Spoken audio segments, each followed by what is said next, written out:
You're ready to start. Oh, okay. And it's on. Yeah, check it. Okay. Is it? Can you hear me? No, they can't hear. I can turn it up. There's a green button there, so it should be fine.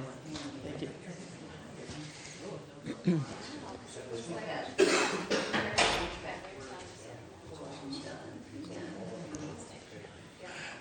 I think. Okay, can you hear me if I'm using the mic? They haven't turned. It doesn't sound like it's on. It doesn't sound like it's on. I'll go back.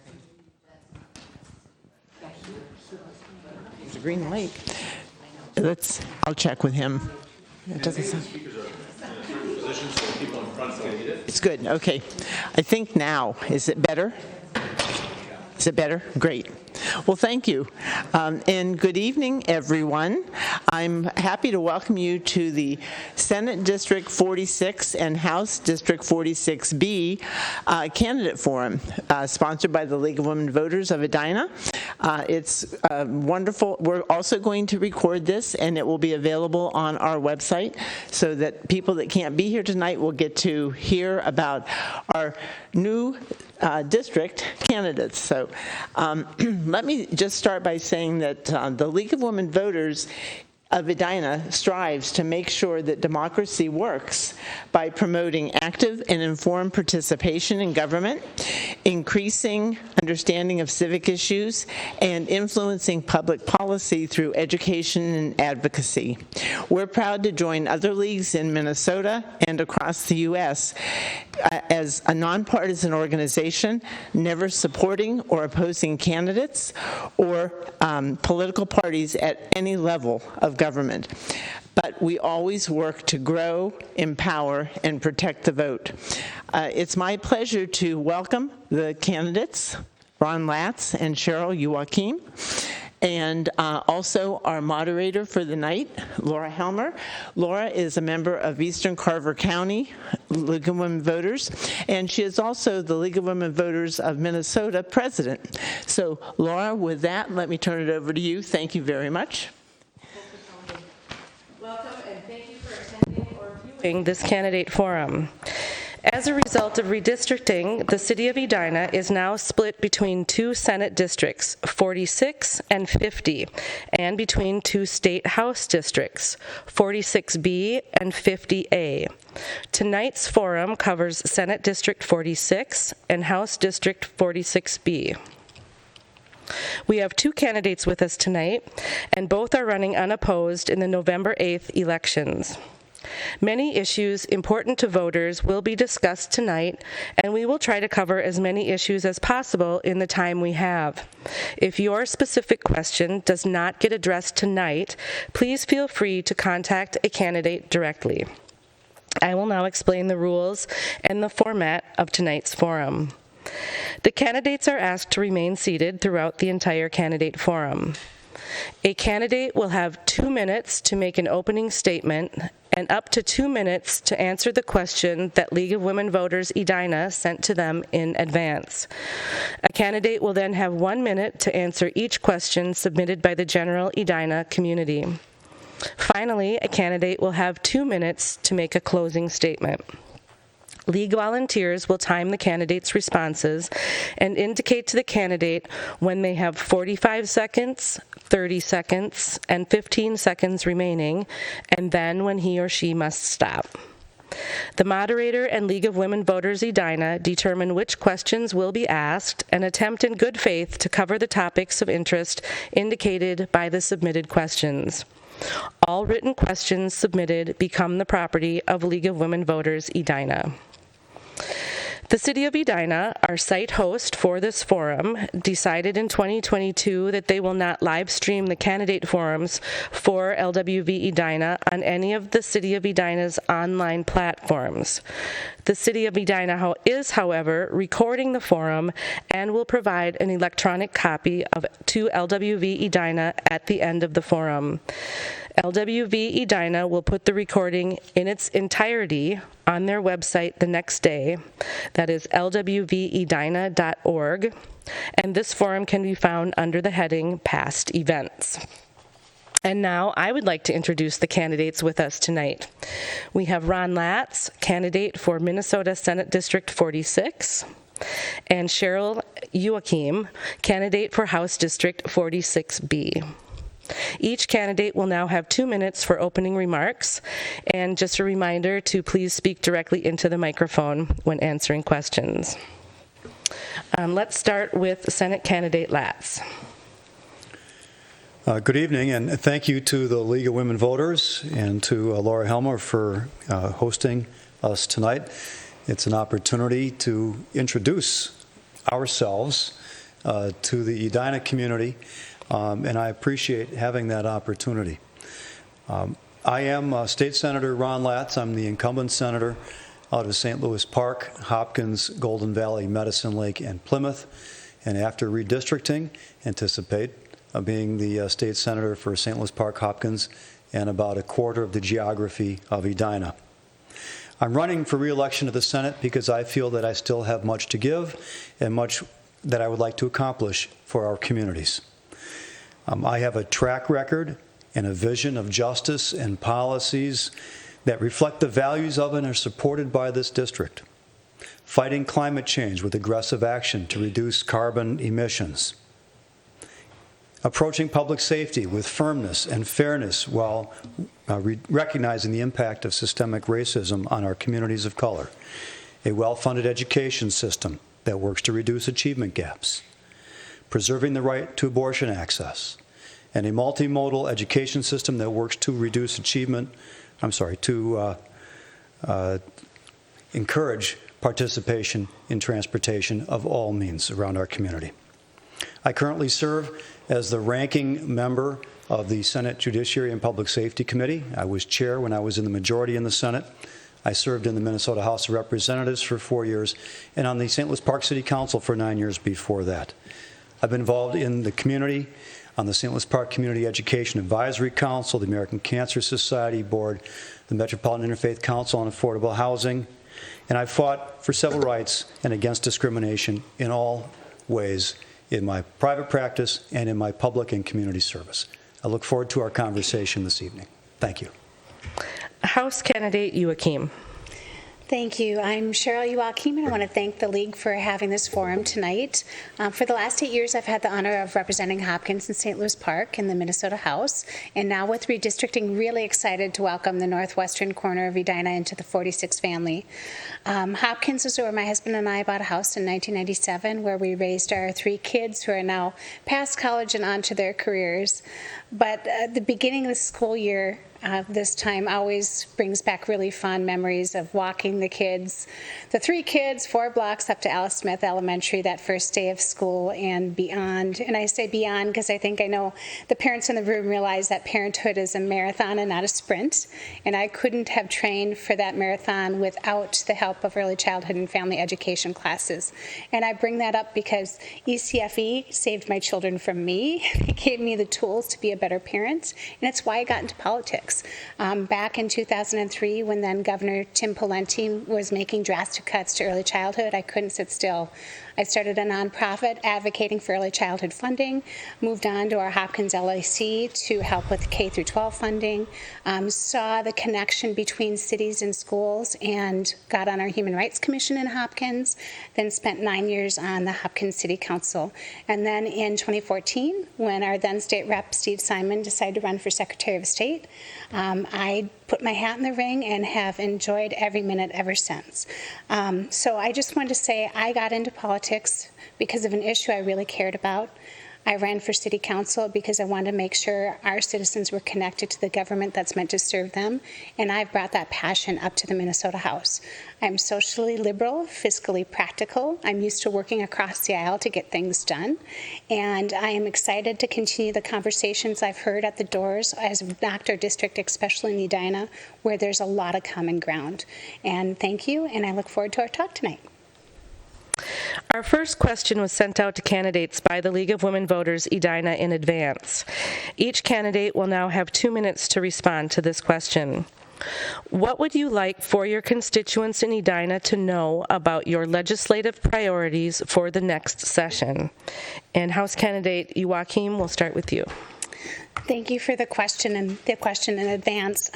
As the former Education Policy Chair and the current Property Tax Chair, a lot of my legislative agenda focuses on those issue areas. As a former early childhood advocate, also funding early childhood, knowing getting our kids ready for school, both socially and academically, can make a huge difference in the trajectory of their lifetime. When it comes to funding education, I am the wife of a teacher, the mother of a teacher, and the sister-in-law to 4 teachers, so I'm very passionate about education funding, making sure that we're meeting students where they're at, helping with those wraparound services, mental health supports, funding our schools to take care of that cross-subsidy in special ed and English language learner. During the interim, I actually work as a paraprofessional in our schools with kiddos with special needs, and really think that our education system is supposed to be the great equalizer, and sometimes it's not, so we need to fix that. With property taxes, it's important for me to get money back into people's pockets at the time they need it the most. I was really disappointed that our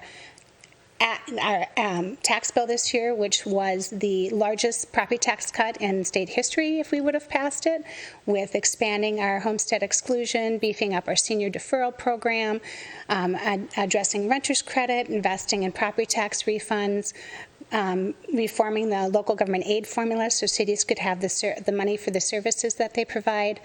All that was wrapped into that bill, and I'm hoping to continue that work when we get back to the Capitol.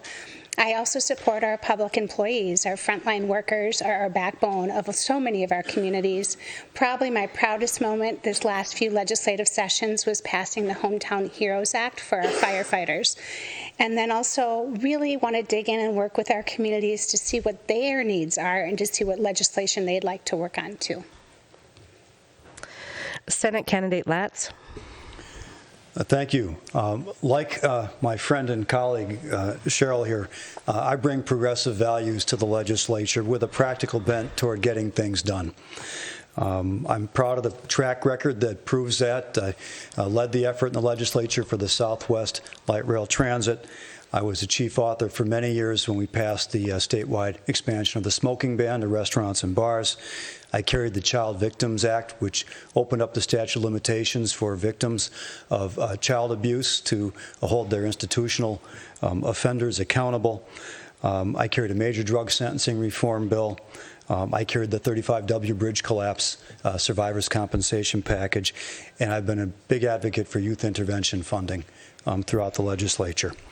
There is much that remains to be done. That includes passing a Paid Family and Leave Act. That includes more aggressive clean energy and carbon reduction measures. That includes reducing gun violence with the 2 bills that I'm the chief author of. One is expanding background checks for the purchase of firearms in Minnesota to cover almost all transactions. And the other is the red flag, or the extreme risk protection order, so that the courts have the ability to remove firearms from those who are having emotional crises or mental health crises. We have a lot of criminal justice reforms that were left on the table last legislative session. I would like to pass those as well. And I believe a key issue this coming year is going to be preserving a woman's right to affordable and accessible abortions. I have a record of getting things done on a bipartisan basis, and I bring that approach.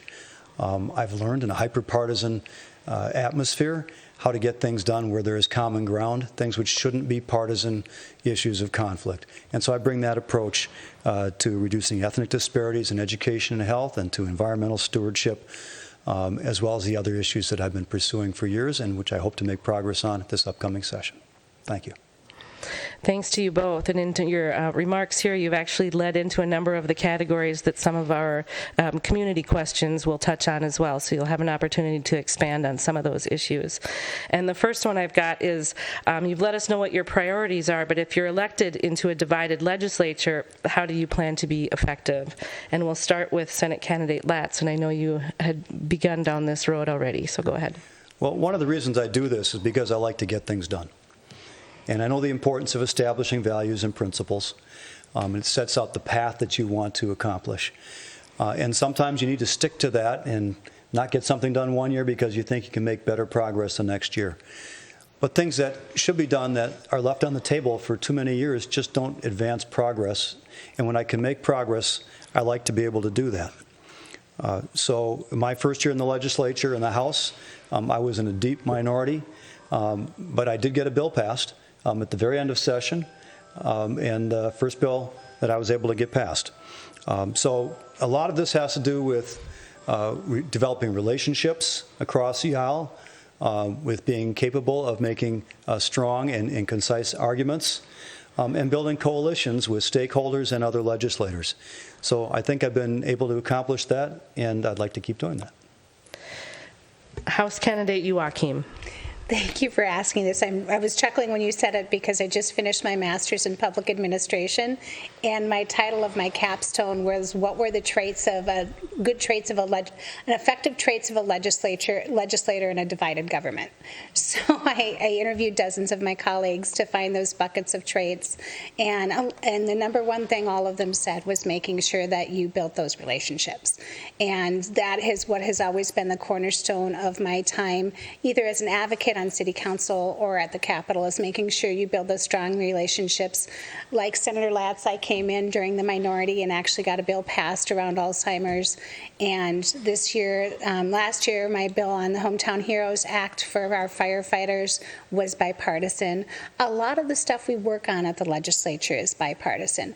Where we have trouble with sometimes is where we want to make those investments. And that's up to us as legislators to represent our districts and to talk to our colleagues and make them understand why it's so important. So both of us are really good at working across the aisle, but we still stand firm on our values. This time we'll start with House candidate Youakim. What is the role of the legislature in addressing housing inequities? So housing affordability is one of the cornerstones, I think, in so many issue areas that we deal with. When you look at a child walking into a school, it's really hard to learn if you don't know where you're going to sleep that night. So addressing housing stability will make it works on children's education, it works on people's health, their chances and life, their economic trajectory, building that historic wealth, buying those homes. There's so many different ways we have to approach it, and a lot of it falls on our local communities and our counties, but the state can play that partnership on making sure we do tax credits for affordable housing development, to make sure that we're investing in our renters credit so that when people are in renting and want to transition, they have money in their pocket. In all of our counties across the state, 40% of the folks that utilize our renters credit are seniors or those who are disabled. So wanting to make sure that our seniors can age in place if they so choose is really important as well. So it's way too long to answer in a minute, and I'm seeing the stop, but we could add more. The Senate candidate Latz. So, I served on the Metropolitan Interfaith Council on Affordable Housing, and so housing affordability and accessibility and stability has been an important priority of mine for many years. And on the City Council, we did a lot of work around that area because so much of the work really is at the local level on this. It's not a matter of state statute. But where the state can get involved is in a couple of ways. One is to make sure that we are providing adequate funding to build affordable housing, to subsidize that affordable housing, because so much of that gets built on brown land that's already been developed, that may be contaminated, that the state can help offset the costs of to make the housing affordable to build for people that can then afford those rents. Also, we can build better job environment, because the key to housing stability is having a steady income. If we can provide steady jobs in our economy, people are able to stay in their houses, more likely to graduate from high school. And the third thing I would say is to rigorously enforce the anti-discrimination laws, which do cover housing discrimination as well, and there's plenty of it out there. I see it in my private practice as well. Thank you. The next question is, please describe any state-level gun violence legislation that you would support. And candidate Latz, we'll start with you. Well, I guess I've already touched on it. The two bills that I've been the primary advocate for in the Senate, the background check bill and the red flag bill. I have gone through many different versions of it, trying to find that common ground, and I have found the common ground over time. But I think if it came to a vote in the Senate right now and legislators could actually vote their true feelings and conscience on it, we'd probably pass both of them. But right now it's hostage to partisan and ideological politics, unfortunately. Now, they would go an important step in that direction, but they would not solve the problem. Ultimately, we need to get into the communities, help the law enforcement officers solve the crimes when they happen, and get to the kids before they get to the point of carrying guns around and using them. Ultimately, that's the long-term solution. And candidate Youakim.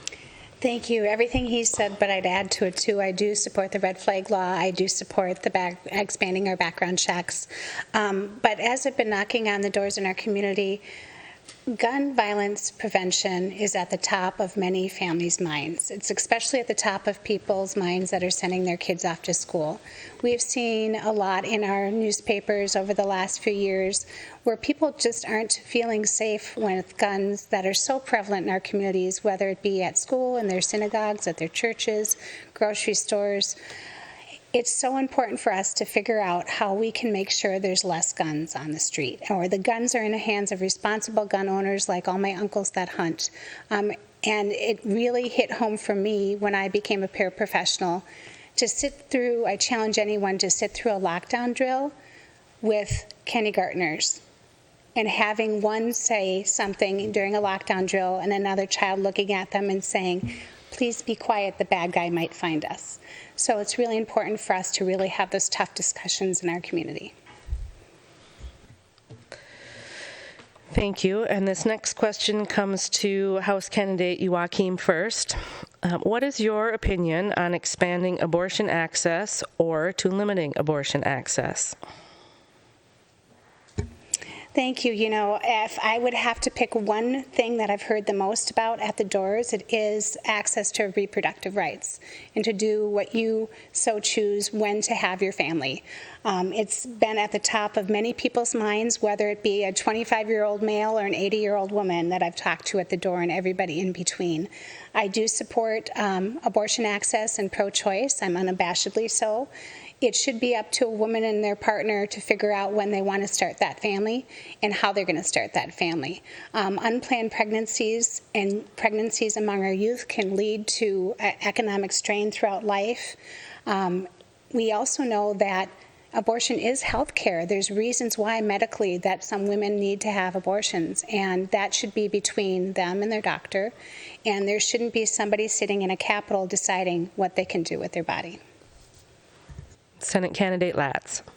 Well, Cheryl and I are completely together on this issue. Too, I'm a strong proponent of preserving access to abortions for women.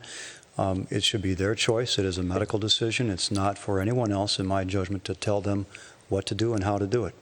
I think as a state, we ought to be focused on making sure that abortions are safe, that they're provided in a medically safe environment, that there are not undue restrictions on the ability of a woman and whomever she chooses to consult with to make those decisions and to be able to afford to get that medical care if that's what she desires to do. And that's a matter of whether she's a 14-year-old who is a victim of rape or incest, or whether she's a 25 or a 40-year-old who doesn't want to start a family yet or doesn't want to expand a family that they already have. For the sake of the independence of our more than half of our population, frankly, I think that's a position we ought to take. We have Minnesota constitutional protection for it, but the statutes in Minnesota are a bit mixed, and where the Constitution gets interpreted is the Supreme Court, and so it's important to make sure that we have a legislature and a governor that is going to assure that we have that kind of membership on the Supreme Court as well. Thank you. Now, the next question, we're going to mix it up a little bit. You'll have 2 minutes to answer this question. And it'll go to Senate candidate Latz first. As of July 1st, 2022, Minnesota has a new law regulating the sale of food and beverage products containing limited amounts of THC derived from hemp. What do you see as the benefits and/or drawbacks of this law, and what, if any, changes or additions should be made to this law? Well, I support the legalization of recreational use of marijuana for those who are 21 years of age or older in the same general regulatory structure as we use now for alcohol. Honestly, I think marijuana is probably less dangerous for the human physiology and for its impact on our society than alcohol is. The THC law that was passed the last session was a very short, very bare bones approval in a very narrow way. It doesn't have any meaningful regulatory structure behind it. There was no funding for any such regulatory structure. And so it is, I'm not sure I would have been comfortable supporting it under those circumstances, but we have it now and we need to deal with it. And I think that means we need to have a very thoughtful, thorough, common sense approach to regulating its use, to understanding that it's going to have some addiction consequences as well. So we're going to need to make sure we have adequate funding in that area to address those concerns. We do need to make sure that youth access is limited. And the way it's set up now, that's going to be awfully hard to protect against as well. There ought to be tax revenues derived from the sale of marijuana as well. And as we expand the recreational use with a thoughtful and considered approach, we're going to need to, backdate it, if you will, to the statute that was passed now. But maybe this will give us the motivation and the impetus to move that forward. I hope we have a legislature that has the supporters in it that are willing to do that. Thank you. House Candidate Youakim. Thank you. I want to quick piggyback on the last question, too. It's imperative that we keep contraception affordable and accessible, and that we start having a real conversation about making sure we have comprehensive sex ed. So, on to the THC. In the House, we did pass the bill. We all knew what we were voting for. I don't know why some of our colleagues did not. Representative Edelson is currently working really hard on the issue with the cities, and I agree with Senator Latz. Both of us come from local government. We don't want our local governments to be overburdened with having to regulate this, so we need to put a structure in place and make sure that there's some funding and guidance to help them. But it was really imperative to move quickly because these products were already in our communities. These products were already accessible to youth, whether it be Delta 8 or Delta 9, and there was absolutely no control over them. So this was a way to quick kind of almost thinking of like a Band-Aid to stem the tide, and then to go back and then treat the symptom, which we need to do with regulation and to put some structure around it. I'm really proud as a House member that we worked hard on a bill to legalize recreational marijuana that was extremely comprehensive, went through like 15 different committees. I saw it 3 times between taxes, education, finance, and local government.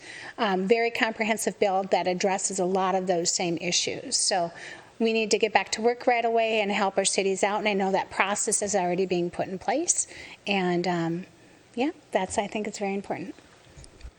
Thanks. And this next question's coming right back to you, too. Please describe state-level legislation you would support to ensure that access to affordable health care and prescription drugs is available to all Minnesotans. Thank you. Healthcare isn't a field that I work in committees, but I watch it very closely because that's another issue we hear a lot of the times at the doors, especially access to affordable prescriptions. And I think the federal government, what they recently passed so that Medicare can actually negotiate for prices is going to really make a big difference. When it comes to affordable and accessible health care, I think we need to, and I've supported expanding our Medicare for All bill so people could sign in to have that competition. It's just so very important because, once again, it all kind of ties together, even looking at our students. We talked about like little Jay-Sean or Louisa walking to school, and if they don't have a place to sleep that night, or if they have a toothache and can't make it to the doctor, they're not going to be able to learn. So we need to get it under control, not just for the folks that desperately need it right now, but for our future too. Senate Candidate Latz. I believe that health care is a right. People ought to have access to health care. If they don't, not only does it cost our economy billions of dollars from people missing work as a result of having to stay home either to take care of themselves or their children, but it has all sorts of obvious human costs relating to it as well. Now, how we implement that right is the subject of the great debate, right? I think that the legislature ought to make Medicare for all available so people can choose to buy into the Medicare program if they wish to do so. I think we ought to make sure that health insurance is portable so that people can feel free to move to jobs and not locked into a job because they're tied into the health insurance benefit, even if they don't like the job any longer. I think we ought to be encouraging the negotiation over prescription drug prices. That was a major failing of the Affordable Care Act, and I'm glad to see that it's been remedied. Thank you. Senate Candidate Latz, this one is for you. Do you think workers should have access to comprehensive paid family and medical leave? Why or why not? And if yes, how long should the leave be? Well, the answer is yes. I mentioned that in my opening statement, and I think in my second answer as well. So yeah, it's really important that workers have an opportunity, number one, to bond with their young children, to get them off to a healthy start. And that's particularly the case when it's the mother, and if the mother's choosing to breastfeed, to make sure that the child is able to get that healthy nutrition as well. So that's important. I think it's equally important for the father to be able to share those caregiving responsibilities, to bond as well, and not have to worry about going to work during that time. Now, how long should it be? I think that's open for negotiation. I think 12 weeks is a pretty good time frame. But every family is going to be a little bit different, and every employer is going to have a little different wherewithal. So I think the state should set a minimum. And then beyond that, they can use it as a benefit that they can encourage people to come to work for them with. Thank you. And House Candidate Youakim. Thank you for that. Yes, I believe in having a comprehensive paid family leave and also earned sick and safe leave. Currently, our big companies do offer that comprehensive paid family leave, and our small companies are kind of left out in the dust to flounder by themselves. And when we have a historic unemployment rates as low as they are, how are small companies supposed to be able to compete with that? So we need to set up a structure so that the playing field's leveled. Plus, it's just the humane thing to do. Other countries have figured this out. Why we haven't yet is beyond me. And then the earned safe and sick leave is especially important for hourly workers that shouldn't have to choose between going to work sick and staying home and taking care of themselves. So that's my answer. Yes and yes. You've both touched on education in some of your previous answers. Could you please describe state-level public education legislation you would support to ensure that all Minnesota children receive a high-quality public education? And House Candidate Youakim first. Okay, there's no way I can answer this in 1 minute, but I'll give it a shot. This is constitutionally mandated. A public form of education that's quality is constitutionally mandated in the state of Minnesota. Education is the cornerstone of our democracy, having an educated populace. And frankly, to be selfish, we need an educated future workforce. And we need to figure out how to make sure our education system's the great equalizer we meant it to be all along. Unfortunately, we've fallen behind on that. We have not kept up in inflation. Schools are getting almost the same dollars they did in 2003. I'm sitting here looking at my husband, who's a teacher, in the audience, and I don't think you've ever had more than a 2% raise in 2 years in the whole 27-year teaching career you've had. If we we want to make sure our kids are ready for a future workforce, if we want to make sure that we keep teachers to teach them, we need to start having a hard conversation about how we can fund education, but also making sure that just because we're asking districts to do something new with the same money doesn't mean it's an unfunded mandate. So we've had those conversations too. Senate candidate Latz. You know, it is a constitutional mandate, but we've fallen short in parts of the state. One of the reasons we've done that is because, frankly, we just have not chosen, I think, to devote sufficient statewide resources to districts across the state. And there are those who will denigrate our public school districts and will offer as a solution voucher programs or something like that, which will just encourage people to leave our public school districts and take their money into private or religious schools, which I think would not only violate the constitutional separation of church and state, but which would devastate our public schools. But I think we should focus on, number one, making sure there's adequate funding. And we pass the budget every 2 years, so that's important. And then there is one piece of legislation I've been working on since I was first elected to the legislature, and that's to give local school boards the authority to raise revenues without having to go to referendum.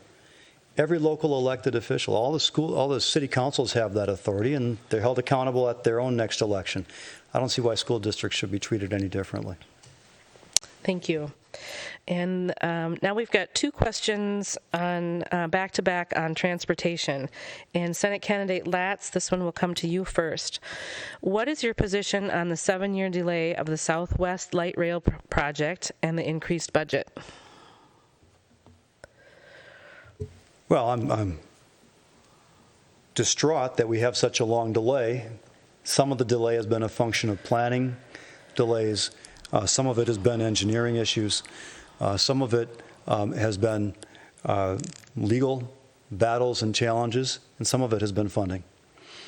So we would all much prefer to see a more efficient process, but we are retrofitting a built-out metropolitan community with a rail system that's going to be carrying people from job site to job site, from entertainment, to friends, to the airport. I was a fierce advocate for Southwest LRT in the early years to get planning funding for it in the legislature, and in the later years beating back efforts to kill the project altogether. So I think in the end, we're going to be glad that we have it as a really important segment in a comprehensive built-out LRT and bus rapid transit system throughout the metro area. House candidate Youakim. Yes, so having a multimodal transportation system is what we need to get folks into work, whether or not that be LRT, BRT, arterial lines. Before COVID, over 40% of the workers that came into Minneapolis came in by transit. We have to acknowledge that transit's needed. We cannot pave our way out of congestion. It doesn't work. You lose whole neighborhoods and businesses. I've always been a strong advocate of Southwest Light Rail. I sat on the Corridor Management Committee when I was on City Council, and I've also supported it at the legislature. That being said, you can ask your friends tough questions because that's what you're there for, and I am extremely disappointed at the delay. It's, in fact, our daughter's a doctor, and she's out doing her residency in Denver, and I think it's to get back at me who told her that she'd be riding light rail to her residency here in 2018.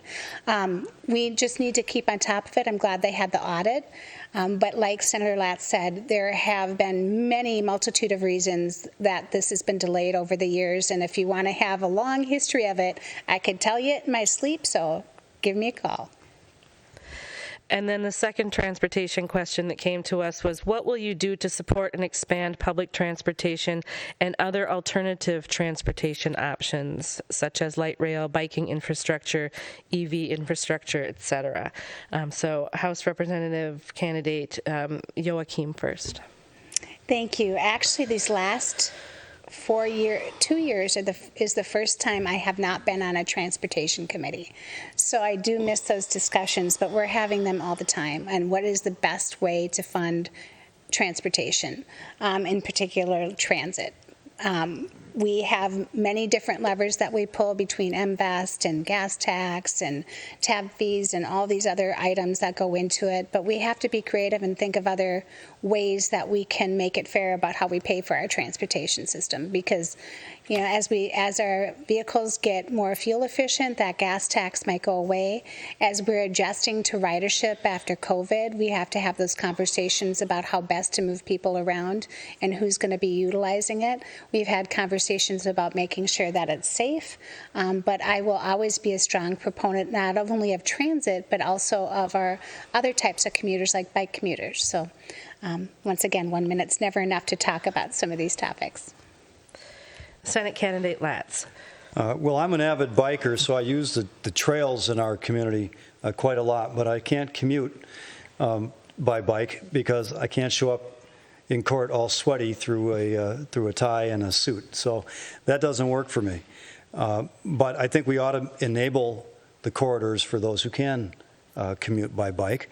I think we need to build out, and this includes funding from a state standpoint, our infrastructure for charging for electric vehicles, which clearly going to be the future. California just passed a mandate that by 2035, you cannot sell any new gasoline-powered cars in California. And for states that tend to follow the California lead on mileage gas issues, like New York and often Minnesota, that's going to be important for us too. Funding is a big part of this, and Cheryl already went through a lot of the different funding pieces that are involved. And as long as we have a multimodal system, we're going to have a lot more flexibility for people to use what they need to get to where they need to go.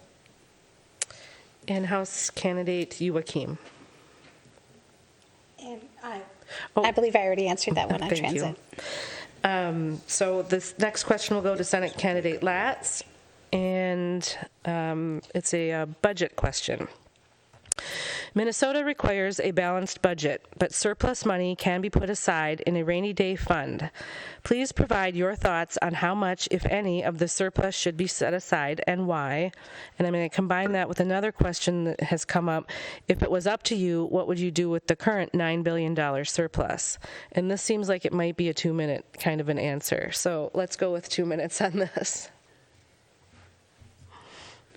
Well, for many years, we didn't have much of a rainy day fund. And when inevitably we hit a recession and revenues from the state fell, we were forced to make drastic cuts in state services. Now, services don't just materialize out of nowhere. They become services because people want to have government, which is our collective way of organizing and delivering for the community, provide services to the community. That's very hard for the private sector to provide. So we need to have a rainy day fund that will smooth out those ups and downs in the state revenue flow. And because we're so heavily dependent on income tax in the state as well for revenues, it's especially important because income taxes fluctuate the most in times of economic distress. Current statute requires that we set aside 1/3 of a surplus into a rainy day fund. And I support that. And it's tempting to try to pull the money out of that for other priority needs that we also want to fund, like we've already been talking about, and I'm sure we'll talk about some more. As for the existing surplus, I think part of it should be refunded to the taxpayers that provided it. I think that's important. I also think that we have an opportunity with a robust surplus to make some of the investments that we haven't been able to make in the past.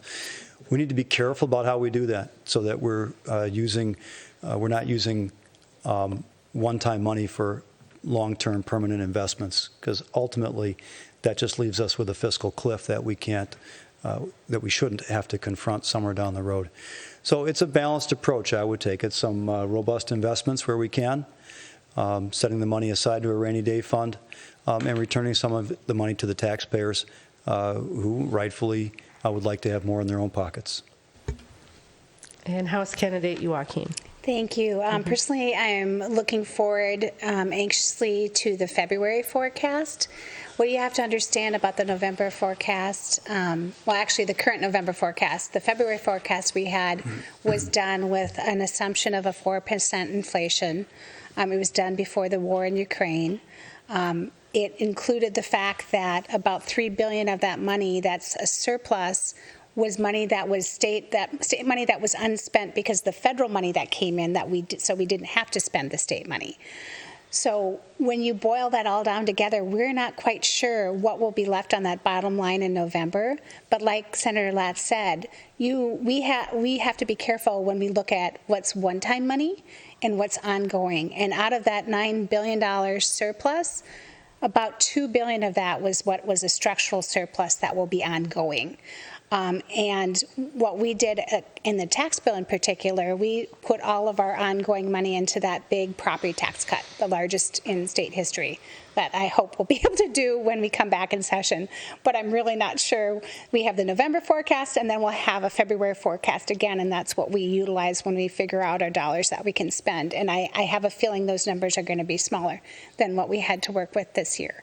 Also, it's really important to for me, I look at it as while there is a surplus and we did give it back to taxpayers in our $4 billion tax bill, we also have to remember that we had been the only divided legislature in the country for quite a few years. Up until this last year, now Virginia's joined us.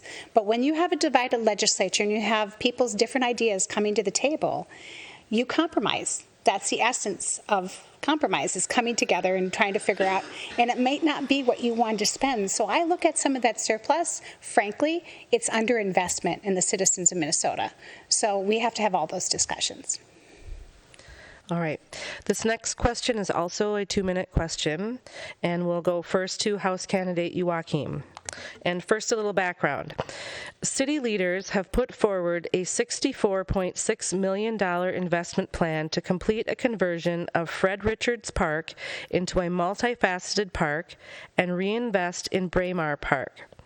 On November 8th, Edina voters will decide whether to approve a 0.5% sales tax to finance the first phase of this investment. The remaining $25.3 million of the investment plan was not approved in the 2022 legislative session. And the question is, will you advocate for legislation allowing the city of Edina to seek voter approval in 2023 for a 0.5% sales tax for Braemar Arena improvements equaling $25.3 million? If yes, please describe how. Well, first, I'll start with that question first. Yes, I will advocate for it. Local option sales tax is a tool that cities can use to make sure that they're spreading the wealth. If you have a lot of people coming in to use a facility that you have, to have it just be borne by your property taxpayers may be very onerous.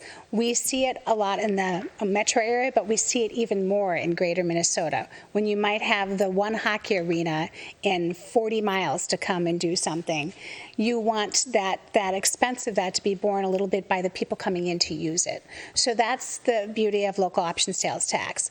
We used to have a moratorium on them, where you as a city could not have done one anyway. And then we changed that in state statute and had folks go to the voters first and then up to the legislature. Now we flipped that, so you have to come to the legislators first. We got that first part passed in 2021, and as you said, in 2022, we didn't get the full tax bill passed.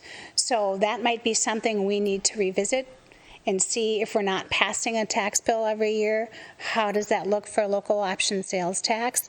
The most important part about this is whatever we do at the legislature, it's still the local constituents that get to take that vote and make that decision. So local option sales tax is an important tool, not just for our communities in the urban core, suburban core, but all over greater Minnesota. Senate candidate Latz.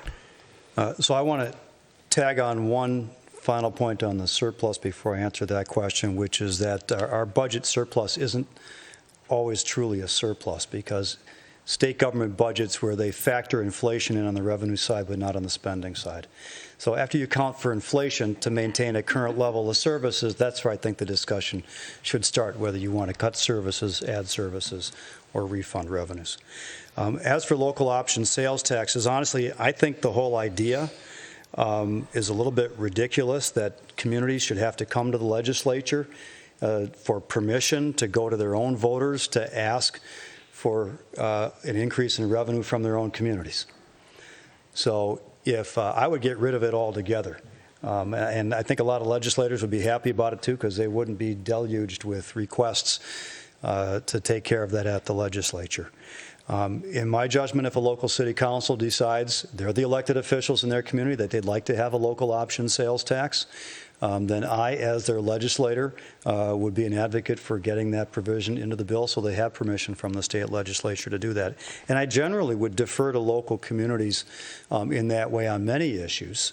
Whether it's some kind of an infrastructure investment or a bonding request, things like that, unless for some reason I've got a principled objection to what they're attempting to do.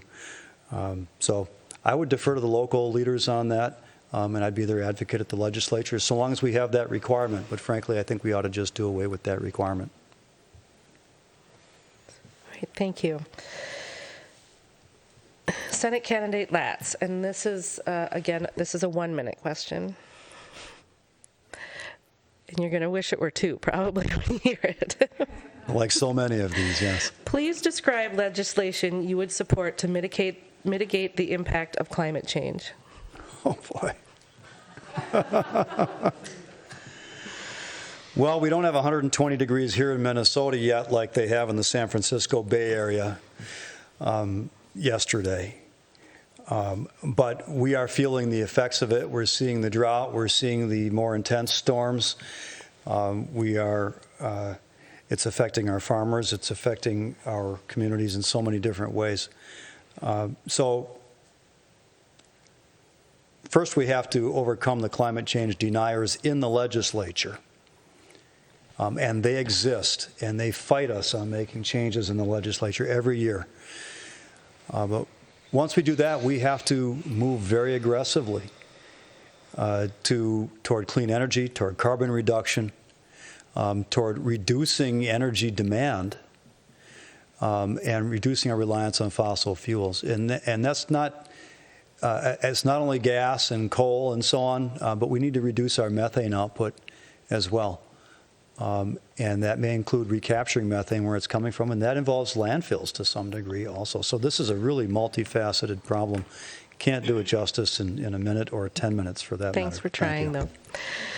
House candidate Youakim. I just want to quick say the flip side of that local option sales tax is you want to make sure the folks coming in paying that tax also can utilize the thing that they're paying for. And that's where the state comes in to make sure it's fair.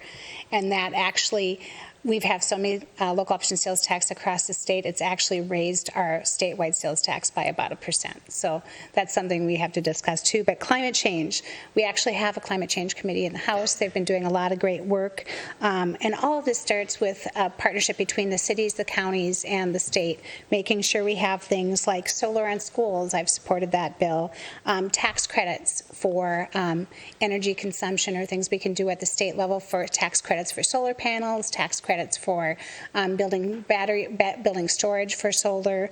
And then also we're working on a bill in the House too for transition aid for like Excel and power plants that are going off, coal power plants that are going offline, because many of the communities that these are in will see a great reduction in their property value and not be able to provide the services they need for their citizens, and that gets borne and shifted on to the property taxpayers. So that's something we can do at the state level, is to provide that transition aid so that there's no cliff that they're falling off of when it comes to that property tax reduction because of a coal plant going offline, when we want the coal plants to go offline, right? So a lot of those things we have to look at to make sure that we're helping people, but then not making sure that we're not harming people either, if that makes sense. Thank you. One last question, and then we'll move to closing statements. And this goes to House candidate Youakim first. Please describe your plan to elicit constituents' issues and points of interest. I love this question because this is why I ran for city council, was to make sure that citizens are connected to the government that's meant to serve them and that you're paying for. So I do a weekly update the minute session starts. Usually, and I tell people sign up for it. You can read it. You can delete it. I also do community conversations. I usually start in September every 2 to 3 weeks, either via Zoom or in a library, a local library. But with an election year, rightfully so, we have rules that we can't proactively use our state office to contact constituents until the election's over, because it would be unfair for the person that's running that's not an incumbent. But I really want to make sure that there's more voices at the table. This year, I think I'm going to try something new. Normally, my community conversations are kind of open-ended. I give you an update, you ask whatever questions you want. I want to survey the community and see what issues that you're curious about, so that we can have folks in to answer your questions that are smarter than me. And then, of course, knocking on doors, not just in election year, but just having those conversations at your doorstep too. Senate candidate Latz. Well, there are a whole variety of tools that we use to try to make sure we're accessible and get input from our constituents. So that includes just emailing us at the Capitol. You can email me at sen.ron.latz@senate.mn. And share your views on it. You can go through my campaign website at ronlatz.org and communicate that way. You can send snail mail, which we still do get at the Capitol. You can make a phone call. I do send out a periodic newsletter, especially during session also, and we get a fair amount of replies from that, for that as well. And people can sign up for that. Also. And then it's been hard for the last several years because of the pandemic, but in-person visits are back. And we have a lot of constituents coming in, stopping at the Capitol as part of either an organized stakeholder group that they're advocating for, or they just have some issue they'd like to come and meet with us. And I love those meetings. So please, people, sign up, come visit us at the Capitol. It's your building. So come see what it looks like and share your views. Thank you. And now you will each have 2 minutes for a closing statement, and we'll start with Senate candidate Latz. Well, I'm not sure how much more there is to say, especially with that reach out to the constituents, which is usually what I include in a closing statement. I've been very fortunate and proud to serve the community that I live in. Up until this past redistricting, the community that I grew up in Golden Valley as well. I graduated from Hopkins High School, so I will retain that community also. Public service is a passion of mine. It means a lot to me. I think about it a lot. I think about how I can change the laws to make the communities stronger, to make our state a better place to live and to work and to raise a family. While we don't always get to see on a day-to-day basis the results of the work that we have done, like when we were on the local boards, on the city councils, we still feel that passion. I still feel that passion. And I would very much look forward to continuing that work. Fairness, justice, opportunity have been motivating factors for me, for my family, for my kids, and for my public service. It's what I do in my law practice. It's what I do at the Capitol. And I welcome the input of all of the people who I will represent to help me do the work for them as their voice at the state capitol, carrying forward their values, their principles, and trying to see that into law so that we can make progress on behalf of our community, on behalf of all of the residents of Edina and of St. Louis Park and of Hopkins after this election. Thank you very much for the opportunity. Thank you again to the League and to Laura for hosting this. And I look forward to continuing the discussion with the residents of this district. House candidate Youakim. Thank you. Thank you for hosting this forum tonight. It's truly been an honor the last 8 years to represent Hopkins and St. Louis Park, and I'm really excited to have the northwest corner of Edina and to get to know a whole new community a little bit better. I did interact a lot with your mayor during Southwest Light Rail. We were on the Corridor Management Committee together, but honestly, this public service has been the most rewarding thing I've done besides being a mother, and I really appreciate the chance that you give me to do it. These last 2 years have shown us how important it really is to have a competent government and an economy that works for everyone. And as I've knocked on doors in Edina in our district, I'm finding a lot of common ground. Folks want quality education from early childhood through career or college. They want access to affordable child care. That's a huge issue. Money spent in long-term care to protect women's reproductive choices, investment and reform in our community police so that they feel safe and protected and supported in their community, sensible gun control, to protect our environment, a transportation system that's dependable, and also protect our rights. I will always stand for your rights and our right to love who we love, worship how we choose, and to equal protection under the law, no matter who you are, what you look like, or where you live. And I think I'm hearing that at the doors across our entire community as well. Like I said before, I'm socially liberal. I call myself fiscally practical because we've both set budgets at the state and local levels. I have experience both of those ways and as an advocate, and I have experience 4 years in the minority, 4 years in the majority, working across the aisle to get things done in what can sometimes be a very polarized environment. I look forward to continuing these conversations with you as I work hard to earn your support. And you can also reach me at CherylYouakim.com or at the official site if you're having issues that you need help with, rep.cheryl.youakim@house.mn. So thank you again for the questions tonight, and I look forward to continuing this conversation. Thank you both for participating in this forum and for your willingness to participate in the democratic process by running for public office.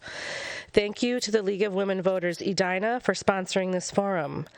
Thank you to the City of Edina for recording the forum and providing it to the League of Women Voters of Edina.